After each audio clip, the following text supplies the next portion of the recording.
Pulitika. Yeah, ito yung topic na I'm not very comfortable with. But Meron akong huwag mong i-deny. Alam mo meron yan. akong follow na teacher.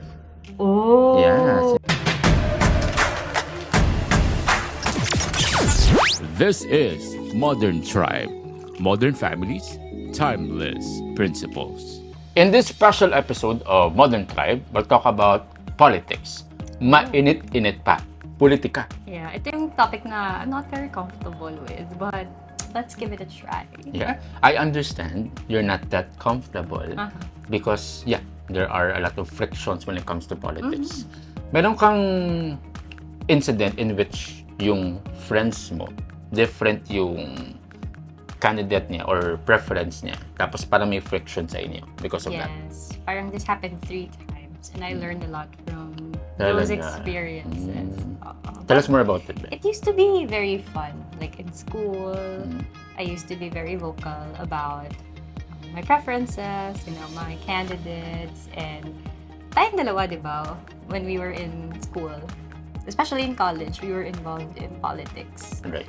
But parang it's 1,000 times different. Or mas na-magnify talaga yung real world politics in all aspects. Grabe yung issue, very heightened, yung supporters also, yung mga propagandas, yung ganun. So as I, grow older, I stepped outside of school, I realized that my peace was more important than being vocal about my preferences. Medyo naglalaylo na ako when it comes to, voicing out my candidates or preferences. How about you? You seem very comfortable kasi favorite mo yata yung topic na to eh.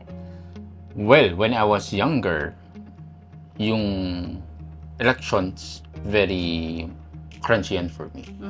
Kasi this is an area in which I engage in debate and arguments. I remember when I was in my fresh years after graduation sa college, I had this argument with a good friend. So presidential election yan, 2016. Local. No, presidential, national. Yeah, I mean in the Philippines. In the Philippines, right. So, nangyari, of course, we gave our points. Bakit ito yung candidate namin, yung preference ko dito and that. Tapos, yung isa, parang, nag-show siya ng immense amount of disapproval Ay, grabe. doon sa candidate ko. So, up until now, parang hindi kami maayos. Did you take it personally or siya? Parang siya. How about Bakit? you? Parang siya. Bakit? Kasi, I remember nung every time we talk about politics, nag-distance na siya. Wow. In my end, kasi parang I want to tease him. You wanted to tease him. Correct. Pero on his end, he took it personally. Iba yung consequence na nakuha mo. Correct. So, after which parang nakita ko yung politics, parang way siya for you to unfriend your allies. Parang ganun. Which is what we are going to talk about today. Exactly. So, yun na nangyari with my friends. How about you? For sure, meron kang mga incidents in which pag malapit na yung election, yun, marami ng mga conversations about it. I'm sure, kasi malapit yung election sa Philippines, March 2025 or May. At katatapos lang ng US. Yeah, katatapos ng ng US. Was a very big election for the world. Correct, yeah. So, yung timeline mo most likely will be full of election-related materials. Makulay. Makulay ang buhay. Well, let's talk about yung trend o yung algorithm sa social media mo. Let's talk about yung tinatawag na echo chamber. Yung bubble that you are exposed to kapag nasa season ka ng election. So, ito yung idea about algorithm sa social media. Whether it's TikTok or Facebook or Instagram. Social media is designed for you to stay in the platform. So, if yung interest mo, let's say dito sa Philippines, BBM related na mga materials. So, if you're into BBM, because your interest is into BBM, so most likely your feed will be concentrated dun sa BBM-related materials. Kasi interest mo yun eh. The same thing if you're into Lenny or Duterte. No? Algorithm. So parang may confirmation bias siya. Yeah. Kasi in your mind, you are sold out with BBM or Duterte or Lenny. So yung social media will feed you with materials that will confirm your existing bias about your preference. Parang nang-hype din yung algorithm, di ba? Correct, yeah. It's like yung mga, nung college tayo, if you belong to a certain party, nang-hype yung mga kasama mo. Exactly. Yeah. So parang siya, parang you're being fed. It gets stronger. Nana-nurture ka in that way. How about you? How does it affect you? Or maybe some of your friends who are heavily invested sa politics? Actually, this is very, a very personal experience. Yung feed ko sa Facebook, iba yung kulay. Yung feed ko sa X, iba din yung kulay. Really? This is so funny. Pero yung response ko na lang, ginagawa ko siyang entertainment. Because I've also made up my mind about, my preferences or my candidates. So, wala, nagbabasa lang ako to be updated, and then tumatawa lang ako. You don't want to mess around, parang ganun. If there are posts na I feel a bit offensive or parang below the belt or inappropriate na, I do not react to that post. Yeah. And I do not finish reading. I do not dwell on, I don't read the comments para hindi na siya ulit lumabas. Yeah. So, that's what I basically do. Hindi ako nakikisaw-saw. I'm just an observer. Observer. Yeah, I read it. Parang nagpa-popcorn ka every time. Yes. Yeah. Parang na siya, parang binging na siya for you. Well, for me, may mga instances actually that I am tempted to post about my preference. Talaga? Yeah. Pero, I was busy with our business, with our activities. So, sabi ko, I will post it kapag may time na ako. Pag may time na ako to converse ba? Kasi, if you, right now, if you post your preference, you are willing to make a dialogue. Kasi if you weren't able to make a dialogue, for others kasi cancel ka na agad. Correct. So, you're not given the opportunity to explain yourself. So, yun yung...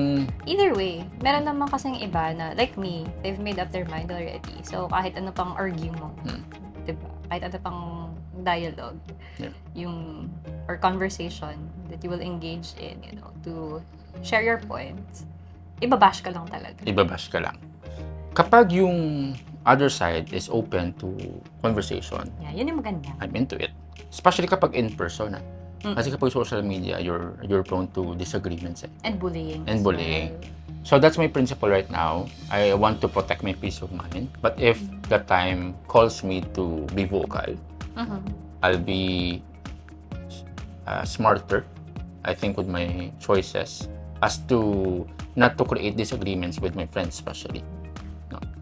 Although, I'm willing to take a stand, of course, with my preference.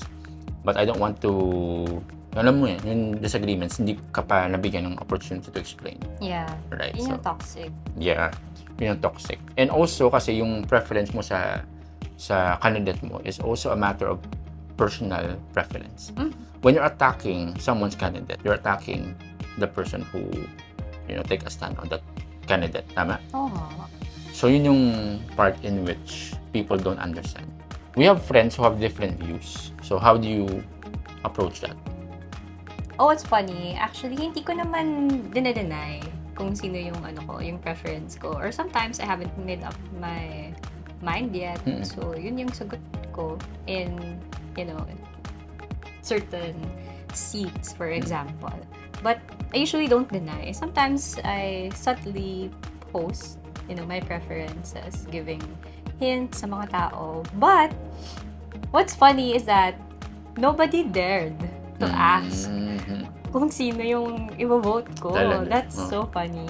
It's either my friends in social media are assuming or I'm just blessed na they still want me to be their friend even if iba yung preference ko or yung candidate ko. Which I thank the Lord because it saves me from, toxic conversations and unnecessary arguments. Right. Mga ganun. So, parang they see me as something na they won't talk about or talk with sa mga matters regarding politics. Yeah, That's how good. about you? Parang ikaw mainit-init ka eh. Yeah, when it comes to politics. Well, again, for 6 years ago, mainit-init talaga ako sa politics. Aggressive ka ba sa Medyo posting? aggressive. Oh. And I want to defend my candidate even in social media. So, ngayon, as I grew older, of course, I realized na, we have to protect our peace of mind. It's not worth the... We're living in a very interesting timeline na yung politics is a very hot issue. If you ask anyone 20 years ago, most likely they'll be open to be vocal about your candidate without being cancelled. Right now, it's a different story. Yeah. Right? So that's number one. Also, when it comes to friendships, I'd like to be the one who asks questions. So if I sit down with friends, especially kapag yung na-bring up yung politics, I'll just ask questions. I just listen to them and I'm just curious about their point of view. So I won't enforce my candidate, but what I will do if I were asked to speak out, you have to decide on your candidate based on the welfare of the country. So whoever that is, go for it. Sino yung candidate na nagbibigay ng peace sa community mo, nagpa-prosper sa'yo economically, and maybe gives you that kind of hope to regain your future, parang ganon. So whoever that politician is, go for it. You see, from kahit saang side man yung manggaling, no? Yung sinasabi mong peace, prosperity, and ano nga yung isa? Maybe, Parang security Yeah, correct, yeah. and hope for the future. We all have our standards sa ganung mga bagay. And Yeah. for others, yung candidate nila, dun sila, they feel secure. They feel that in his or her governance, they will experience peace and prosperity. And then we also have our own standard and we feel a different candidate will be Exactly, able yeah. to do that. So it should be approached respectfully. Personally, I do respect my friends sa preferences nila. I try to understand where they're coming from. I don't judge them. And it doesn't mean na dahil magkaiba kami, we can't be friends anymore. Correct, yeah. Yung ganun. But there are people, I saw a post recently na kapag yung friends mo, yung kandidato niya is si ganito, i-unfriend mo na agad kasi that reflects his or her values. Values, beliefs. Yeah, so there's no point to be friends with that kind of person. Parang ganun.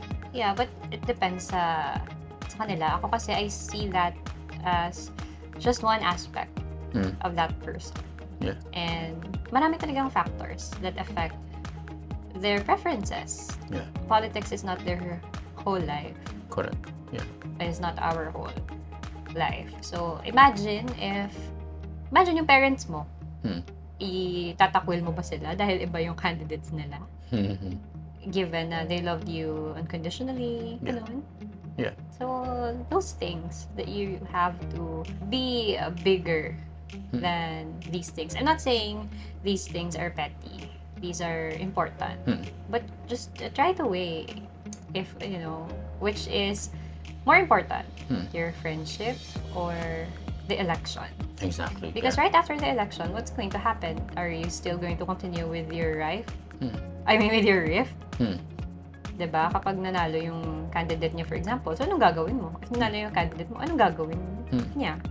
Ganun. So, don't just think about the moment, the campaign period, and the election. Yeah. And think about your relationship. How are you going to move forward with this person who has a different candidate? Is your relationship all about your political views? If yes, then by all means, unfriend. Yeah. But if you're tied to this friend, apart from the election, and it's just a bit of your friendship, you have to think twice. Yeah. Maybe you can also come into agreement na let's just stay away from each other until after election. Mm-hmm. Parang ganun. Mind your own campaign, I'll mind my own. That doesn't mean you have to really end the relationship. Yeah. Meron namang unfollow. Unfollow. Follow mo na lang ulit after. May in-unfollow ka na ba sa social media because of his or her preference sa election? Preference, no.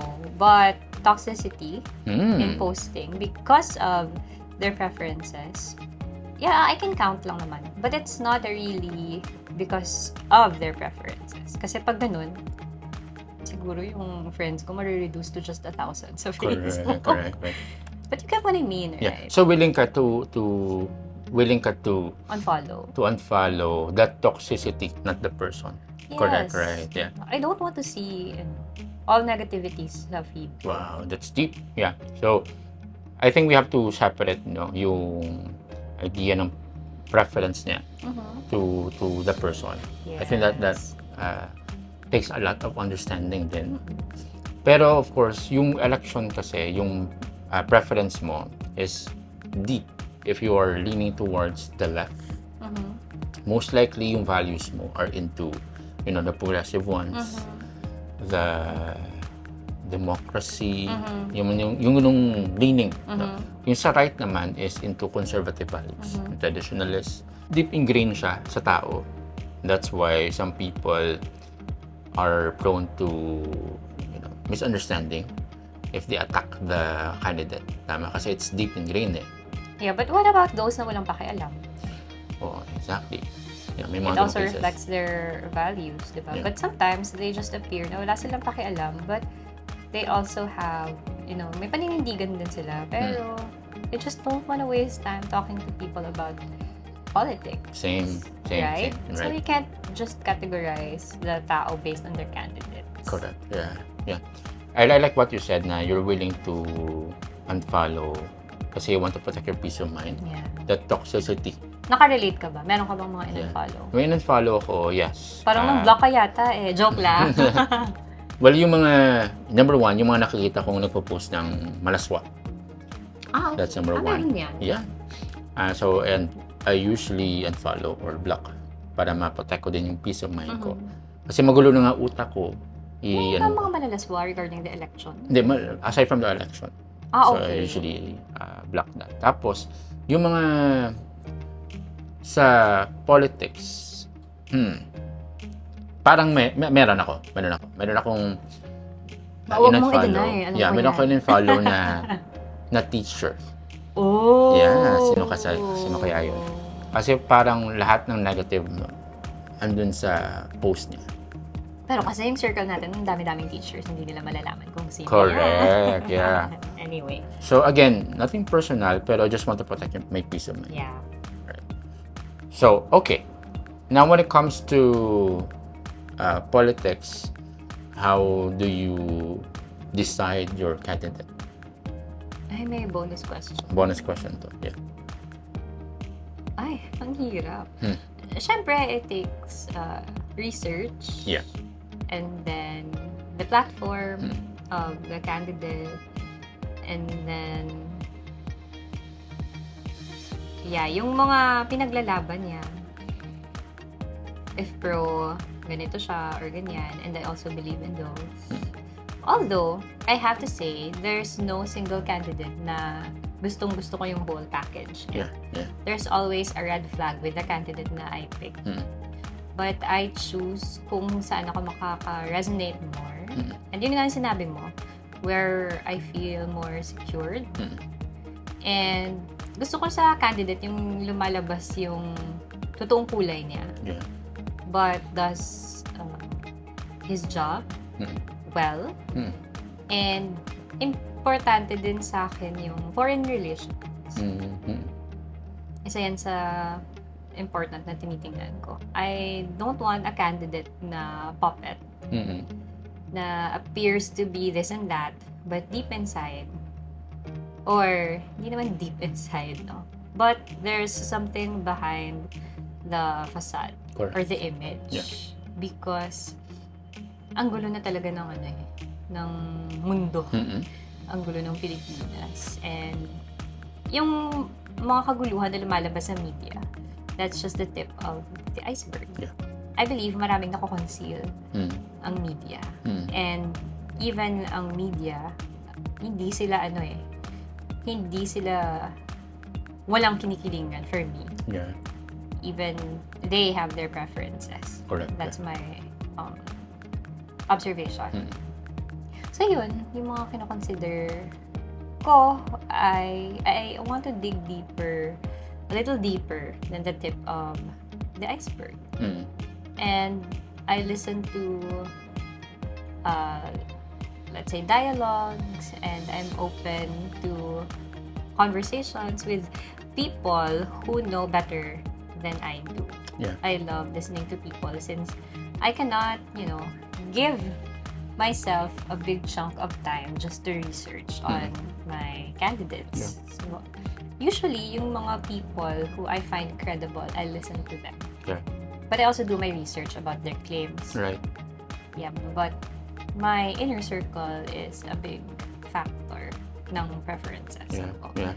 Yeah. Research is very, very important. Anong masasabi mo as somebody who wakes up with politics and kulang na lang matutulog ka. Bago ka matulog, politics pa rin yung tinitingnan mo. Yung sa politics, let's say yung preference ko dito sa Philippines, before I mention the things that I like, that will make me decide to vote for that person, let me first discuss the reality in the Philippines. So the things that I don't like. Number one, our system is so corrupt that vote buying is normal. A city without vote buying is not normal in the Philippines. It's very, very common. That's number one. Number two is yung pork barrel or yung kickback sa government. It's very deep that one politician even said, I found myself fighting my own government because of the corruption within. So deeply ingrained. Kapag nasa politics ka, para makakain ka ng sistema. And number three, there is this idea for the Filipinos in which we look at politicians as saviors. That they're the ones who can give prosperity, sustainable na prosperity for us. So they're not the savior, they're not the messiah. So those are the things that I don't like. Now, for the president especially, what I like is the president who protects my family, my faith, and my finance. Tatlo.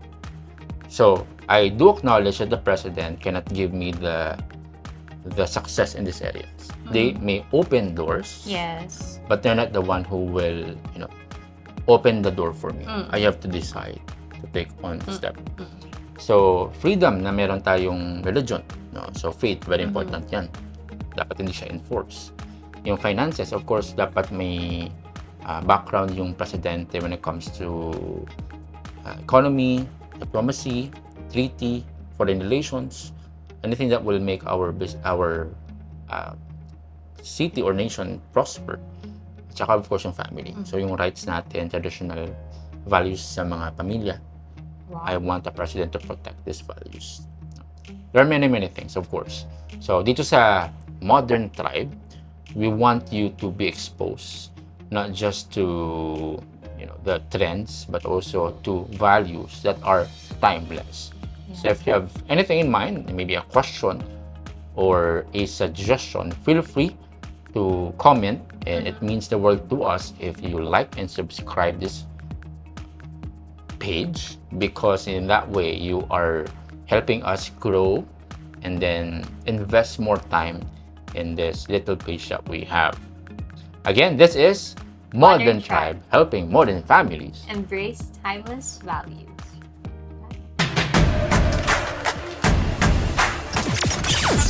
This is Modern Tribe, modern families, timeless principles.